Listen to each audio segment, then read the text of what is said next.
ہم نے سنا ہے کہ جام صادق کا میڈیا والوں سے بڑے پنگے ہوئے پھڈے ہوئے، کئی جگہوں پہ آپ نے اچھا رول پلے کیا، یہ کون سے اس طرح کے پھڈے تھے؟ میڈیا کے ساتھ تو جام صادق علی کا کبھی بھی تعلق صحیح اچھا نہیں، پازیٹو اچھا نہیں تھا؟ نہیں، خاص طور پر ایک سندھی اخبار اور اس کا جو ہے وہ چیف ایڈیٹر علی قاضی، تو وہ تو بابا وہ تو روزانہ لکھتا تھا کہ آج علی قاضی جو ابھی KTN سے نکل کے جیسے ٹائم نیوز نکل رہا ہے، اسی علی قاضی صاحب کی بات جی کر رہے جی ہیں؟ جی اس کا کیا جام صادق صاحب سے کوئی پنگا ہو گیا، پھڈا ہو گیا؟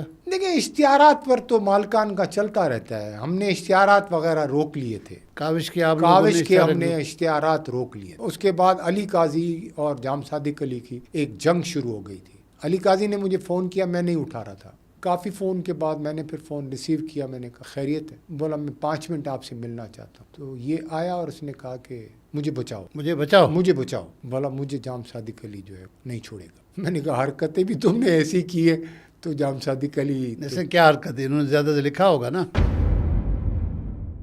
لیڈ جرم تو لگتی نہیں تھی، تھا۔ سپر لیڈ روز لگتی تھی، آج مر رہا ہے کل مر رہا ہے۔ جام صاحب بیمار تھے اس وجہ سے یہ لکھ رہے تھے؟ جی جی جی، جام صاحب سخت بیمار تھے اور علی قاضی روز لکھتا تھا۔ مجھے کئی مرتبہ جام صادق علی نے کہا کہ اس کو سمجھاؤ۔ ایک مرتبہ جب اس نے سیکرٹری ہیلتھ تھا تو انہوں نے کوئی رپورٹ دی تھی کہ یہ اتنے منتھ تک جو ہے وہ زندہ رہ سکتا ہے، تو اس رپورٹ کو جو ہے وہ علی قاضی نے شائع کیا تھا، شائع کر دیا؟ ہاں شائع کر دیا تھا۔ تو میں علی قاضی کو میں نے کہا کہ تم نے جو ہے وہ جام صادق علی کو نقصان تو بہت، ڈیمیج تو بہت کی، تو اب میں کیا کروں، مجھے بتاؤ۔ میں نے تمہیں کئی بار سمجھانے کی بھی کوشش کی، بولا نہیں، مجھے بس کسی صورت میں بچاؤ۔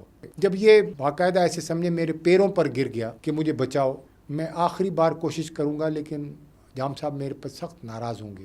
میں ناشتے کی ٹیبل پر جس وقت پہنچا، جام صادق علی نے ایسے صرف مجھے دیکھا، یہ جام صادق علی کے اس طرح دیکھنا جو ہے نا، آپ سمجھیں کہ مانا خیز، مانا خیز نہیں، آپ کا کام آپ کا کام ہو گیا کہ میرے دشمنوں کو رات کو تم ملاقات کرتے ہو، تمہیں خیال نہیں آتا کہ تم اپنے باس کے ساتھ کیا کر رہے ہو۔ اس نے کہا ایک شخص میرے لیے روزانہ لکھتا ہے کہ میں آج مر رہا ہوں کل مر رہا ہوں، اب تو اس نے رپورٹ بھی دے دی کہ میں اتنے مہینے زندہ رہوں گا، اس کے بعد میں جو ہے وہ مر جاؤں گا۔ تو میں نے کہا اس رپورٹ سے کیا ہوتا ہے، یہ تو سب اللہ کے اختیار میں۔ بولا یہ چیز علی قاضی کو کیوں سمجھ میں نہیں آتی جو تمہیں سمجھ میں آتی ہے؟ میں نے کہا میری وجہ سے آپ آخری موقع دیں، آج کے بعد اگر علی قاضی نے کوئی حرکت کی تو میں ذمہ داری لیتا ہوں کہ پہلے میں ماروں گا اس کو، پھر آپ مارنا۔